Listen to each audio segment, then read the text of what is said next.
Ang pelikulang Jumper ay tumatalakay sa mga taong tumatalon sa mga truck na bumibiyahe galing norte.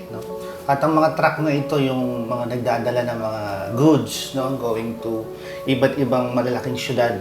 So, ang buhay nung tatlong parang major characters ay ganon. So, parang naging source of livelihood nila.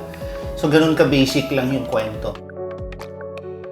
I play Elena. So, merong dalawang, actually in the film, dalawa lang yung babae, di ba? So, ako yung object of motivation. In terms of,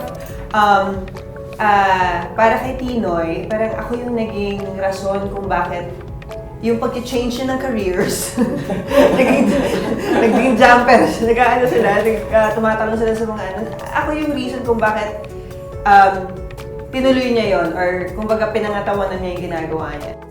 Si Pinoy ay isang, basically galing siya sa isang lugar na napunta siya dun sa lugar kung saan may nag-jumper. Dahil yung character maraming beses siyang nagtanong pakamatay, tapos yun yung meron siyang factor na may tinatakasan siya, medyo mahirap sa kanya.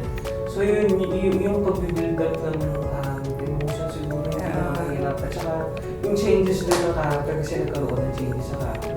Yung original kong character is hindi talaga siya. So parang medyo napalitan medyo iba lang ako ng character. So yun siguro yung pinakamahirap sa akin na parang yung abrupt na change ng character. I think yung character ni Tino is so interesting because he's trying to escape from his reality and he created this reality for himself in dun sa setting nung kung nasan siya ngayon. At doon nagkaroon ng komplikasyon doon sa yung conflict doon nag-start because of that reality. Sa may tinatakasan siya. Dito sa pelikulang ito, gusto ko lang ma-absorb nila kung ano yung gusto kong sabihin. Ayoko maging didactic yung pelikula, maging preachy na, ito yung realidad sa countryside, sa mga probinsya, ito yung paghihirap nila. Hindi na ako ganun eh. Nilalatag ko lang to, yung mga kwento na to, bahala na sila kung ano yung mapupulot nila doon.